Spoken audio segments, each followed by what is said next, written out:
All right, it is 4 o'clock, so I'm going to call the Committee on Public Safety to order. Let the record reflect that all members are present. We are onto the minutes. I move to accept the minutes of July 23rd, 2024 as presented. We have a proper motion in place. All those in favor say aye. Aye. Opposed? 3-0. Next is public comment on agenda items. If there's anyone here from the public that would like to speak, now is your chance. Yeah, Joe Neller with Simtop Management. Just give a brief update. 2222 West Holmes is the last major renovation project in the portfolio. I was hoping to come to this meeting, say everything was good to go. We had a final inspection end of last week. A couple issues came up. We're working through those issues this week. I was actually meeting with Deputy Director Montry and Director Van Fossen before walking into this meeting, and we have a plan to get those things resolved in the next week. Hopefully have occupancy early next week and start to move people in. So the company is still planning a reopening event, which everyone will be invited to, but waiting probably be 2 weeks after we finally get occupancy. So just wanted to give that brief update that those invitations will still be coming, but we're hoping to get the occupancy resolved. And we think that we're very, very close. And I appreciate the efforts by EDP, the directors, the staff to help us get there, and to this committee for having us participate in all the meetings. No. Is there anyone else? I don't believe so. If you have an item that's listed, that'll be your opportunity to speak, Ben. Okay, thank you. I appreciate it. All right, so next we are going to move on to number 4, discussion action, item B. This is a resolution to make safe or demolish 1342 North Walnut. I believe we have Nick Montry from EDP here. Tell us a little bit about this property. Okay, so I think you've heard probably quite a bit already, but I'll just give you kind of the quick rundown. The current owners has owned the property since 2015. It was red tagged in March 2014. Since then, there's been attempts at pulling permits. The only permit that made it past the start line was an electrical permit 2020, which received a partial approval. The other permits had plan review that was submitted to the Office of Building Safety October 28th of 2020. That plan permit required revisions. The contractor, in this case the property owner, was notified that those corrections were needed. No further plans were resubmitted after that. So therefore, the permits that were applied for were then denied. So it's been, again, red tag since March of 14. It was placed into the make safe or demolish process. What was that? March 6th of 23. First heard in front of demo officers on 5/23 of this year. Okay. I believe, sir, you're here for this property. Yes, my name is Neil Wright. I'm the actual owner of the property. First of all, I want to apologize for the question on my behalf. Unfortunately, this one just fell between the cracks on my end, and it just happened. You know, I can say a whole bunch of stuff, but at the end of the day, it just fell between the cracks. There was work that was done on the property. There's been a significant amount of cash flow that's been put into the property. And what I've done in terms of trying to get in compliance with the city of Lansing and all, understanding that I don't want to lose my asset or the capital that I've put into it. And I understand that it's an urgency at this point. And unfortunately, I apologize once again for having to even come to this point, because it shouldn't have. And it's just the bottom line, I just dropped the ball on it. So I've went out and secured contractors.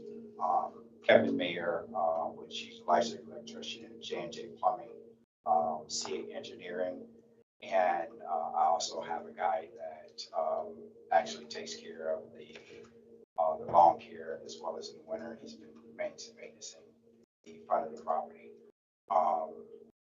and so I'm just really at this point asking for an opportunity to go forward with the property. And as well, I have pictures of, this is a fire unit of 2 prior units that I actually done as a contractor of record. And it's a couple before and after pictures. It's just 2 pictures on each one of them. If anyone wants to take an opportunity to look at it, this is just showing that I do have the capacity and wherewithal to take care of it. I just, unfortunately, this one just, amongst me being a small business owner, just fell between the cracks, and I really can't afford to use that investment that I put into it. I'm willing to take whatever necessary action to make it happen, and I have wherewithal and the capacity to do so.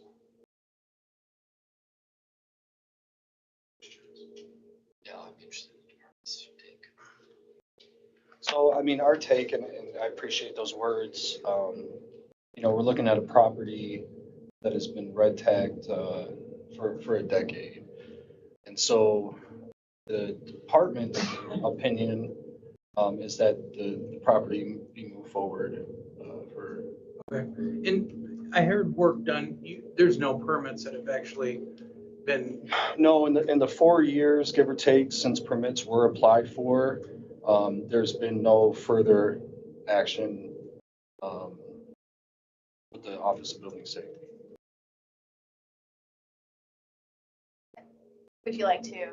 Yeah, I'd just like to say that in terms of the actual, they weren't able to proceed with any of their inspections, unfortunately, due to the building permit not going forward. So the actual work was done, either looking inside or, you know, the electrical was done, most of the plumbing were done. They were actually done to the rough. And when I say in terms of my investment, those items were taken care of. They just weren't able to go in terms of the inspections.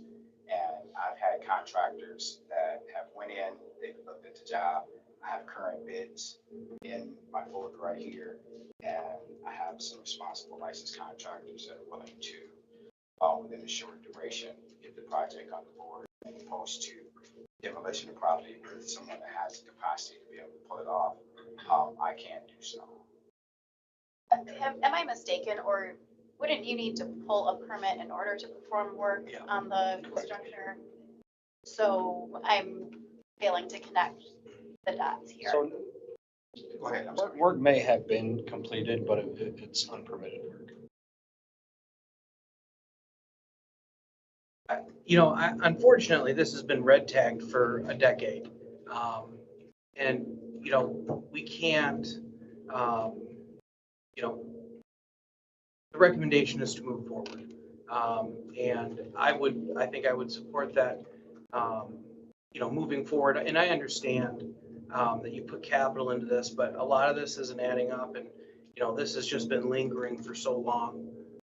In fact, you know, the May demo board meeting, I was there, and I think that was when the decision was made to move it forward. And I don't think that you had been there either. So I'm concerned if we take any other action other than moving this forward to the full council, that we're just going to continue in this cycle. Mr. Chair, why were the permits denied?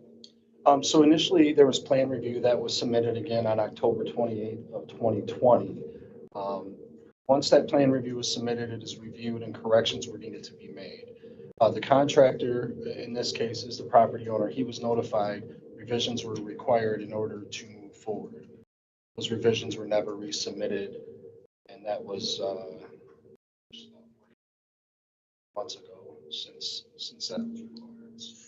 44 months ago? Well, that was October 28th of 2020. Okay, So give or take. We're looking at a long time out here on these. 9 months or 5 months, something like that. So I think the only thing I have a question on is the resolution's got 30 days. We would need to amend that to 21, I believe, because it's fire damage. Is that the I would refer to legal? legal. The statute does say 21 days. We have done 30 in the past. There's nothing illegal about it, but So we can just leave it that way. you can, I mean, it's up to you. The statute would authorize you to amend it to 21, but if you wanted to give a little extra time, and I mean, it's entirely up to this committee.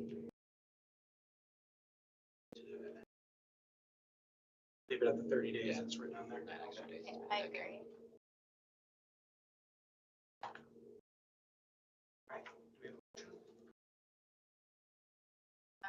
move the resolution for Make Safer Demolish 1342 North Walnut. We have a proper motion in place. If there's no further discussion, all those in favor say aye. Aye. Oppose? Sir, this will be for full council, August 26th, at the city council meeting. We're going to move on to item C, which is the Lansing siren deployment updates.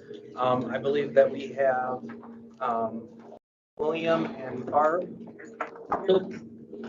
Barb is on vacation. I'm here in place of Chief Sturdivant. Okay.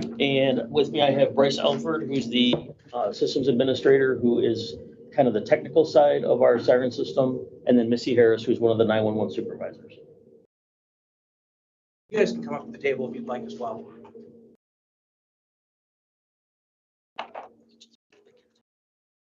Members, I put a packet, I asked Sherry to add into the packet, the item we received last year about the sirens. So that's what this is.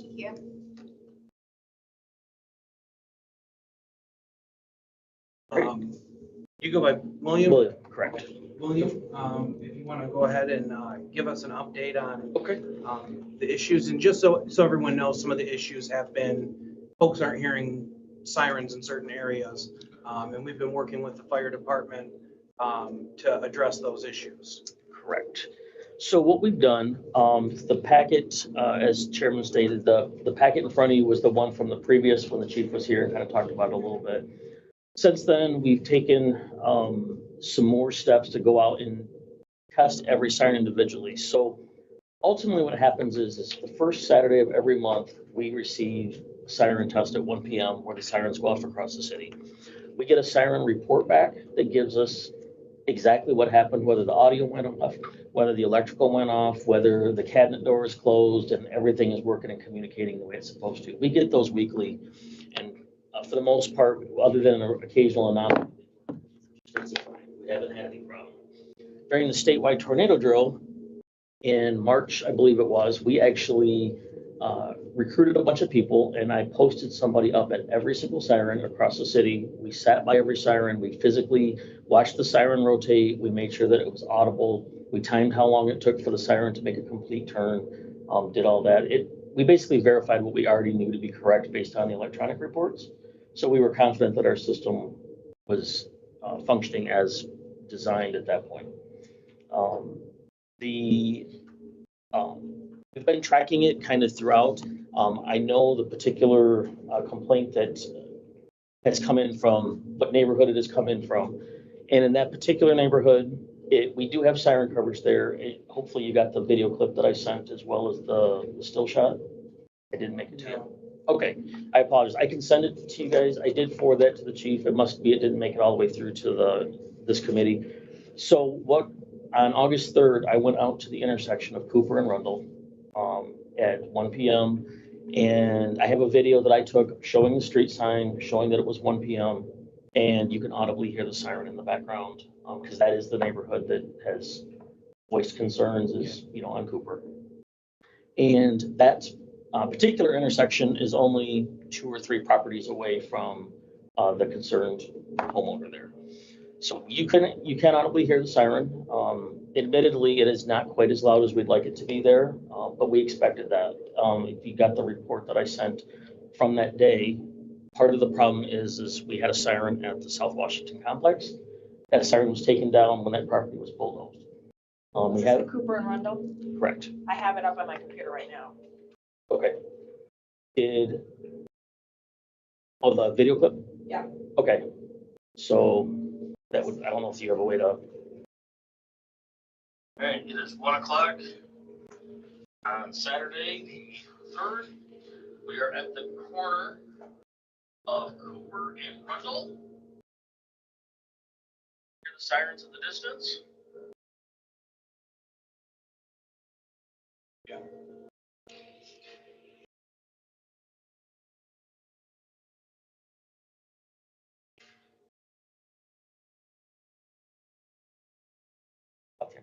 Do you have that still shot as well? Yeah. if you can show that, I'd appreciate that. We expect our siren system, at a minimum, we're shooting for 60 decibels.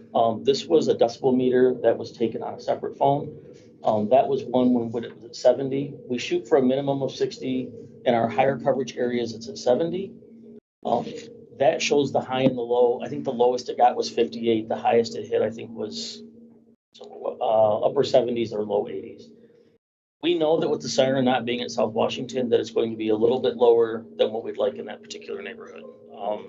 It's kind of to be expected when we put the new siren system in. We did not add a siren there for that reason. And I could, if you want to take those and pass it around. I just printed those off today. I apologize, those didn't make it to your packet. This is a map of our current siren system to give you an idea. So anything, a red line that shows the city proper, the city boundaries is a little bit hard to see mixed in with the blue. The more oceany blue is 60 decibel coverage. Everywhere you can see everywhere in the city, 100%. Or as near as 100% as we can make it, we have 60 decibel coverage, and that's the minimum we're looking for. Anything in kind of the teal blue or what's closer to the red diamonds, which is the sirens, that's all 70 decibel coverage. And that's all based on the manufacturer's sound plan and based on what they know the capabilities of that siren to be. As Chief Sturdivant had said previously, there's always variables. I mean, the wind, traffic, certain days, they're just harder to hear than others, and that is a known statement. And the manufacturer will tell you that wind, it doesn't take much of a breeze to push sound in a different direction. So the coverage, as you can see, we're sitting really well. This is far better than our previous map before we updated all of our sirens. And just to kind of, if you see in the middle of that, you kind of see this bow tie shape right here. The neighborhood in question is sitting right here. And so that neighborhood, that intersection of Cooper and Rundle is literally sitting in that pocket of the 60 decibel range. If we were to place another siren at the public safety complex when it's done, here's the public safety complex right here. That's going to hit a pretty decent size of all of this in the middle. Are there plans for a new siren when that construction is done? Yes. Right now, there was one there, and when it had to come down because they disconnected all the electrical when they bulldozed the building and the garages that were out there. So the electrical is all unhooked at that site. Once we have proper, I assume that's not going to happen until at least the framework and the foundation is in. When electrical is hooked back up, the plan is to sink another siren somewhere on that site where it's got to wait for the site plan to be done to make sure that it's not hitting parking lots, utilities, things like that. So You just can't place it out there? I'm kidding. let's I'm randomly, yeah. So, yeah, we're just going to wait for the site plan to be complete, and once we know where that is, we'll plunk one in the appropriate spot there that will. But realistically, everywhere in the city, even in this bow tie area, this is already 60 decibel, and it's sure we'd love to have it louder for sure, but other than short of adding more sirens, that's the best it's going to get for right now. And adding more sirens, is that something that, we continuously look at if we need to in areas? Because you mentioned wind being a factor in the sound, which, in a tornado, it's wind. It is. Which is, So what we've done is we made our best estimation based on the manufacturer and our vendors' recommendations. We went around, we looked at all of our current locations, some were in terrible locations, and we found better locations that were on higher ground, they had less obstructions.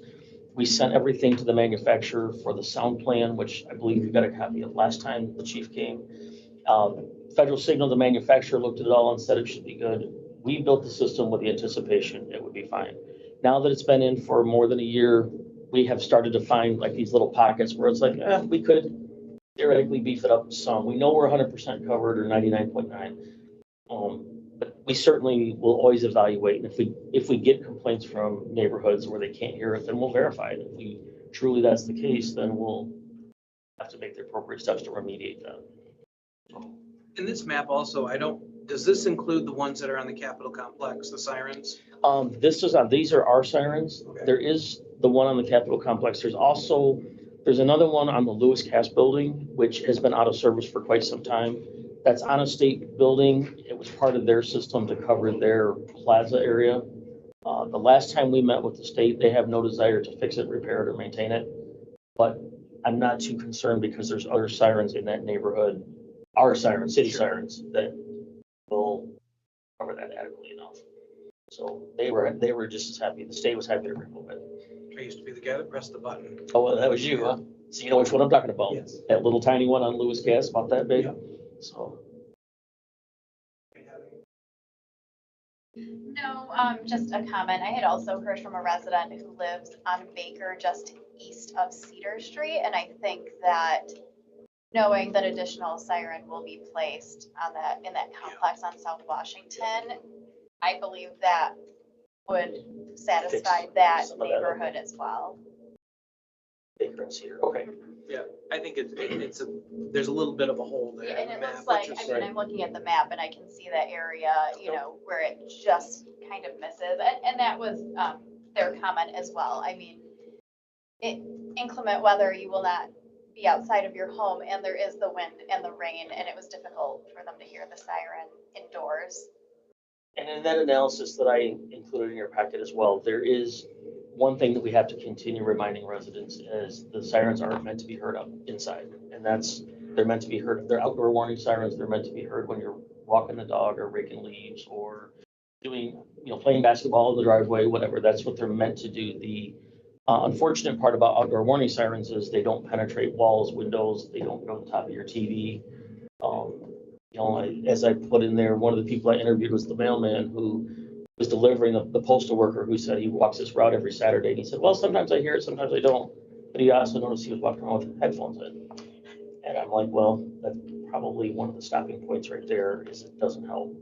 So, and I think there's just a misconception that you're going to hear it indoors. And I think previously, because we had more sirens that were placed in different locations, some people are used to hearing them if there was one in their backyard, close to their house. But then once it moved down the block or moved, half a mile up the road, they don't hear it like they used to. So I think that's give people the impression that the system isn't what it used to be. And the chief had explained that to the committee last year. One of the things was, in inclement weather, people are going to be watching on their phone or, they're going to be watching news or getting an alert on their phone of some kind. I know I get alerts on my phone, like, tornado warning, go to the basement. So there's several other ways that people are getting information. And that's what we encourage people. We always encourage a multi-layered approach. This is just one layer of protection. And we always encourage people to use NOAA weather radios because unfortunately now, because we all use Netflix and cable and we're watching Hulu, nobody's watching Channel 6 and Channel 10 when those storm alerts pop up and they interrupt your broadcast. And so you have to rely on some other type of device in your home to alert you, whether you choose something on your phone or a dedicated weather radio. It's just Usually I Gotta get a get a layer. pop up from like WLNS when they go live and it'll be on my Facebook news feed on my phone. I'm like, oh, bad weather live. time to tune in and take a look at what's coming. Absolutely. So, Yeah, you get into your 30s and the weather is like super important. Ingham County Emergency Management also sends out alerts through RAVE too, so. Yep.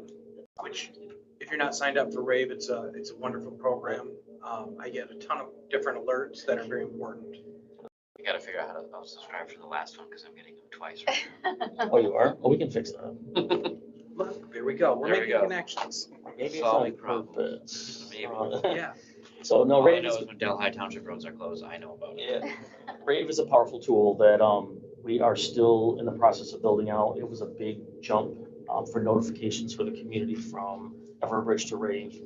And we did, like always, anytime we change platforms, we lose a few subscribers along the way, but trying to encourage people to sign up for their neighborhood, their community, everything from road closures to weather alerts to snowplow routes. I mean, whatever they want to sign up for, they're getting there. Appreciate it. Does anyone else have anything? Right. Well, I thank William, Bryce, and Missy for coming today. And appreciate the input on this and information. Just want to make sure that you're satisfied that we've done our due diligence and that we're keeping an eye on things every week. So, I appreciate it very much. So, all right, thank you. Thank you so much. We're gonna move on to number 5, other EDP department updates. I am gonna quickly ask a question before we start that of Mr. Montry. I turned in on the Lansing Connect issue that was between the curb and the sidewalk, and it popped up a comment today and said this was transferred over to public service. Code doesn't do it anymore. What was the issue? So these were trash bins, or in loose trash. Correct. So anything located within the right of way, Public Service Department is now enforcing Anything? those violations. So grass and, No, not grass. Not that I'm aware of. So, but okay, so it's trash. just the trash bins. Correct. Okay. I think the biggest reason for that is one, the cart services and trash is under Public Service Departments. Yeah. It makes sense. So, people dumping couches and stuff on the curb, or like a refrigerator like we had in Potter Walsh, that would be public service, not code anymore. I guess that's concerning, because I don't know that public service has the capacity they can't even enforce the bins. That would be a question for Public Service. I mean, it may have been maybe 5 to 6, 7 weeks ago. I don't recall exactly where a complaint came through. It was in part trash in the right of way, I believe in part trash in the private property. And Peyton, the new engineering tech supervisor, I think they changed the title, informed me via email that yes, that they have enforcements in place and procedures to handle trash within the right of way. You guys were handling it before, correct? To a point. So I don't want to speculate. I don't want to give any false information, but typically trash in the right of way per ordinance, we don't really have a authority, Lisa, help me out here, to enforce that because it's not on the private property. In the past, code may have attempted enforcement actions for trash within the right of way. So again, recently, as far as I know, I was told by the Public Service Department that they are handling trash within the right of way. But you're still handling the grass in the public right of way. Correct. I guess it doesn't.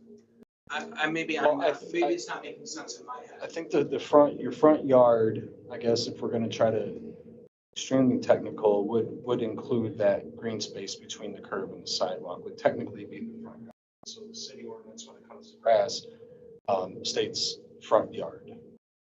So even though part of the front yard is within the right of way, it is still the front yard, if that makes sense. Yeah, it's a bit confusing, I suppose. Maybe that's something that we need to look into, because we gave those additional dollars, I think, in this budget for new staff member for code. I would think that when the premise officers are driving around, that trash at the road would be something, that they would flag along with the grass. Correct. Just makes sense. When that was brought to my attention from the Public Service Department, I notified Walter Allen, Code Enforcement Manager, that if premise and/or code officers see trash within the right of way, this is who you should contact within the Public Service Department, and they will be handling that enforcement. And so he sent that out to his folks, to the code team, and that's where we're at. Okay, well, I guess we will have to talk to public service and see where we're at with the enforcement. Because I know that they're pretty short-staffed right now, so. List of the open action letters. Yeah, I printed one off for you. And I think we have one from the last meeting that we were given. Yeah, that number fluctuates, obviously. Some come, some go, and I do have an updated list if you care to have that. As of Yeah, we can put, yeah, if 5 minutes ago, so. if we want to send that down, we can give it to Sherry, who can include it in the info. We also have the make safe to demolish dormant properties as it states on the schedule.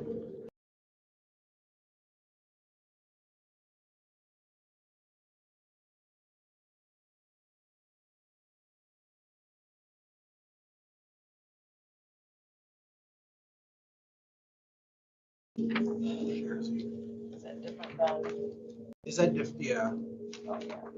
It's different than the last one. 7, 8, yep, 9. So I Page and then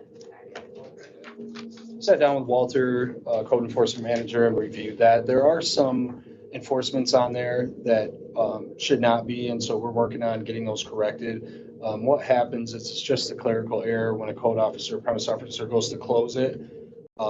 It's not being closed properly. So even though the case is closed, it's still showing as open, but they're few and far in between. So we're hoping to have accurate data soon.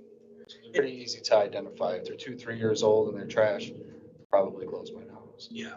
And that was, I think that was the point of seeing this list, I think, is Raleigh and I had discussed that.